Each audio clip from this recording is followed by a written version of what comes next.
నాకేం క్వశ్చన్స్ లేవన్న. లేవు. నేను వీళ్ళకి బాగా పరిచయమైన కానీ కూడా ఆయన మీద నాకేం క్వశ్చన్స్ అనేది రేస్ కాలే. నాకు అడగాలనిపించేది లేదు. నాకు క్వశ్చన్స్ ఏం లేవు. ఆయన నుంచి నాకు అన్ని సమాధానాలు దొరుకుతాయి. అన్నీ దొరుకుతాయి. ఇద్దరు ఫోన్లలో మాట్లాడతారా? ఫోన్లలో ఏం లేదు. ఇప్పుడు కలిసినప్పుడల్లా మాట్లాడుతూనే ఉంటాం కదా. నాకైతే ఆయన మీద క్వశ్చన్స్ అయితే కాదు. ఎందుకు నవ్వరు మీరు? అంటే అది నిజమా?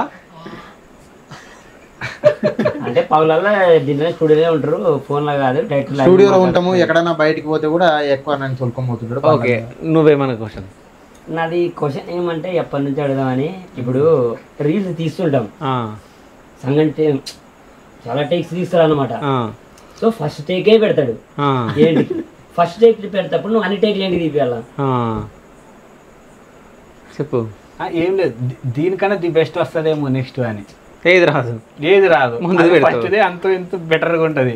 తర్వాత వచ్చేది ఇంకా డౌన్ డౌన్ అయికుంటా వస్తుంది. అబ్బా అన్ని చెక్ చేస్తాను. నాకు కూడా పని పెరుగుతుంది ఎడిటింగ్ దగ్గర. ఈడు ఎన్ని టేకులు తీసుకుంటే అన్ని టేకుల్ని ఫిల్టర్ చేయాలి నేను. ఎక్కడ ఏ పదాన్ని స్పష్టంగా పలికిండు, ఎక్కడ ఏది కెమెరా యాంగిల్ బాగా వచ్చింది అన్ని చూసి మళ్ళీ నచ్చితే మళ్ళీ ఫస్ట్ పెట్టేస్తుంటా. మళ్ళీ సపోజ్ కొన్నిసార్లు ఈ టేక్లో ఒక వర్డ్ బాగా వచ్చింటుంది, ఇంకో టేక్లో ఇంకో వర్డ్ బాగా వచ్చింటుంది. వాటిని కట్ చేసి మిక్స్ చేస్తుంటా. ఓకే. సో హరి, నువ్వు క్వశ్చన్ అడగాలనుకున్నావు నువ్వు ఇంతకుముందు. కావాలని మళ్ళీ నేను రికిస్తాడని చెప్పేసి నువ్వు అడగాలి. మరి ఇంతకుముందు కన్నాడు నువ్వు ఎక్కువ సతాన్స్తావు, వీడు వేస్ట్ గాడు అన్నట్టు చెప్పిండు. మరి ఇంతకుముందు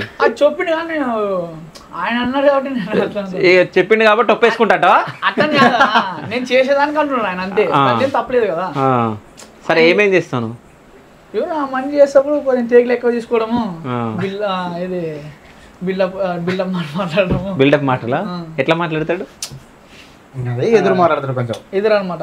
ఎట్లా మాట్లాడతాడు? విసుకొచ్చేటట్టు చేస్తుంటాడు. ఓకే, రాజు నువ్వు చెప్పు, ఎట్లా బిల్డప్ మాటలు మాట్లాడతాడు? ఎట్లా లేదు, ఈయన కూడా చెప్తుంటాడు అనుకో, ఇంకా వాడు ఏమో మాట్లాడుతుంటాడు. ఈయన ఒక మామూలేనా ఇప్పుడు కెమెరా బిల్డప్ బాబాయ్, బిల్డప్ బాబాయ్ కానీ ఎక్కువనే వాడు. ఇప్పుడు ఈయన డైరెక్షన్ చేస్తుంటాడు అన్న. ఎవరికైనా ఒక టేకు 2 టేకులు అంటే మనం కూడా ఓకే చేస్తాడు. ఆయన కూడా మరీ 10 టేకులు అంతలో ఆయన కూడా విసుకొస్తుంది. ఇప్పుడు మనం డైలాగ్ అనేది మాటలు చెప్తాం, మన కెమెరా యాంగిల్ ఒకటి అక్కడనే రావాలా, ప్రతిసారి అదే యాంగిల్ రావాలంటే రాదు. ఆయన కూడా అట్లా కోపడుతుంటే అప్పుడు కొంచెము మరీ వాడు పడడు అనమాట. ఎప్పుడో ఒకసారి తీసుకుంటున్నాం అన్న టేకులు,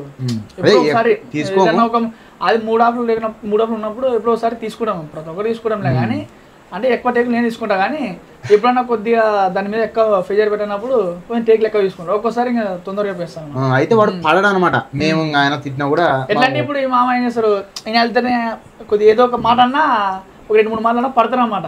నేను పడను, కొద్దిగా ఎదురు. వాడు పడడు అట్లా.